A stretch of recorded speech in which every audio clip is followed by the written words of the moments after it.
జ్ఞానానికి ప్రతీక అయిన సరస్వతి నది అంత్య పుష్కరాలు ఇవాల్టి నుంచి జూన్ 1 వరకు జయశంకర్ భూపాలపల్లి జిల్లాలోని ప్రముఖ తీర్థక్షేత్రం కాళేశ్వరంలో ఘనంగా జరగనున్నాయి. కంచికామకోటి పీఠాధిపతి జగద్గురు శ్రీ శంకర విజయేంద్ర సరస్వతి స్వామీజీ తొలి స్నానం ఆచరించారు. అలాగే ఈ కార్యక్రమంలో మంత్రులు శ్రీధర్ బాబు, కొండా సురేఖ పాల్గొన్నారు. గోదావరి, ప్రాణహిత, సరస్వతి నదుల త్రివేణి సంగమంగా ప్రసిద్ధి చెందిన ఈ పవిత్ర స్థలం ఇప్పటికే ఆధ్యాత్మిక వైభవంతో నిండిపోయింది. లక్షలాది భక్తులు రానున్న క్రమంలో దేవస్థానం, జిల్లా అధికారులు అన్ని ఏర్పాట్లు చేశారు. పుష్కర స్నానాలు, దేవాలయ దర్శనాలతో పాటు తెప్పోత్సవాలు, మహాహారతులు, ప్రత్యేక పూజలు, హోమాలు భక్తులను ఆకర్షించనున్నాయి. ఈ కార్యక్రమాలు కాళేశ్వరాన్ని మరింత దివ్యంగా మార్చాయి. వేదాలు, పురాణాల్లో సరస్వతీ నదిని అత్యంత పవిత్రమైనదిగా వర్ణించారు. హిమాలయాల నుంచి ఉద్భవించి భూగర్భంలో ప్రయాణించే ఈ నది జ్ఞానప్రదాయినిగా చెప్తారు. కాళేశ్వరంలో గోదావరిలో అంతర్వాహినిగా కలిసే స్థానం కారణంగా ఇక్కడి పుష్కరాలు విశేష ఫలితాలిస్తాయని భక్తుల విశ్వాసం. అలాగే పుష్కర స్నానం చేస్తే పాపాలు తొలగి విద్యాభివృద్ధి, జ్ఞానం, మానసిక శాంతి లభిస్తాయని పండితులు చెబుతున్నారు. పుష్కరాల్లో అత్యంత ఆకర్షణీయమైన కార్యక్రమం త్రివేణి సంగమంలో జరిగే తెప్పోత్సవం. విద్యుత్ దీపాలు, అందమైన అలంకరణలతో తయారు చేసిన తెప్పపై దేవతా విగ్రహాలను నదిలో విహారింపచేస్తారు.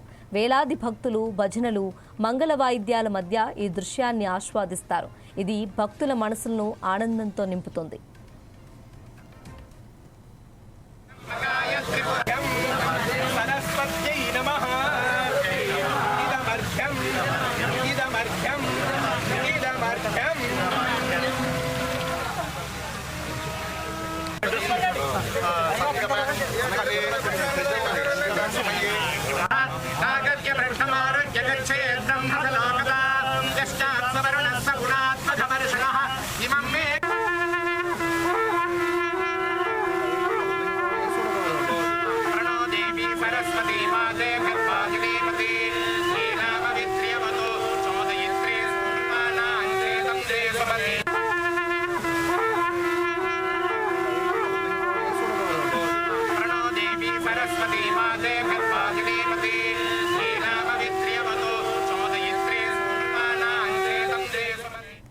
సరస్వతి ఘాట్తో పాటు ప్రధాన ఘాట్ వద్ద స్నానాలు ఆచరించేవారు దుస్తులు మార్చుకునేందుకు తాత్కాలిక గదులను 300కు పైగా ఏర్పాటు చేశారు.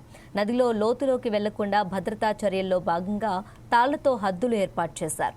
జూన్ 1 వరకు ప్రతిరోజు సాయంత్రం హారతి ఉంటుందని, అంత్య పుష్కరాలకు భక్తులు పెద్ద సంఖ్యలో వచ్చే అవకాశం ఉందని అధికారులు అంచనా వేస్తున్నారు. తెలుగు రాష్ట్రాలతో పాటు ఒడిశా, మహారాష్ట్ర, ఛత్తీస్గఢ్ రాష్ట్రాల నుంచి భక్తులు వస్తారని అధికారులు చెబుతున్నారు.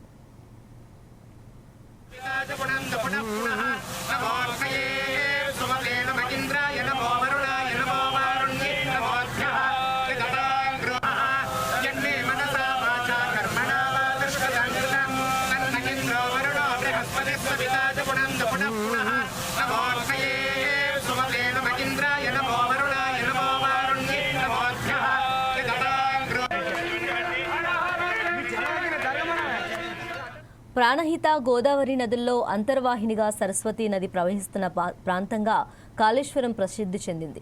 దేశంలో సరస్వతీ నది ఉన్నతి ఉత్తరప్రదేశ్లోని ప్రయాగ్రాజ్, రెండోది కాళేశ్వరంలోనే.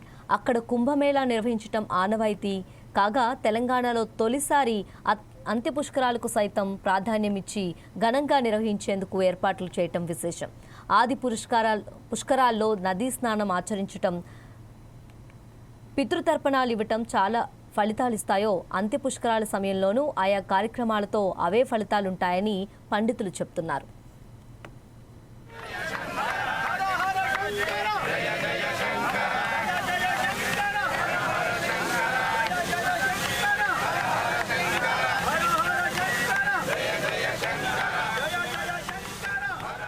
మరోపక్క సరస్వతి అంత్య పుష్కరాలను భక్తి శ్రద్ధలతో వైభవంగా జరుపుకోవాలని సీఎం రేవంత్ రెడ్డి పేర్కొన్నారు.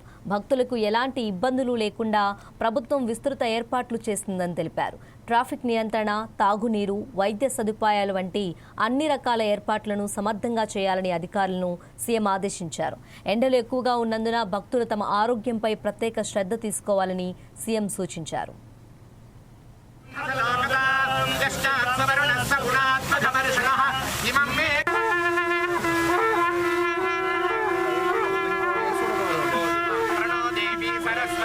माते कर्माजिनीपति लीलापवित्र्यवतु चोदयित्रे स्फुटमानाञ्चेतं देशपति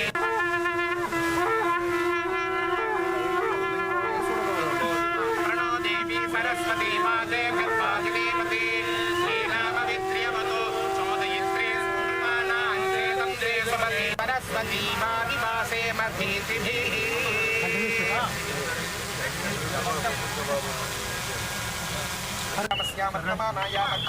पंचम्यां शुभदिनौ परमेश्वर प्रीत्यर्थं गुरुपुष्य अलभ्ययोग पुण्यकाले सरस्वती अंत्यपुष्कर पुण्यकाले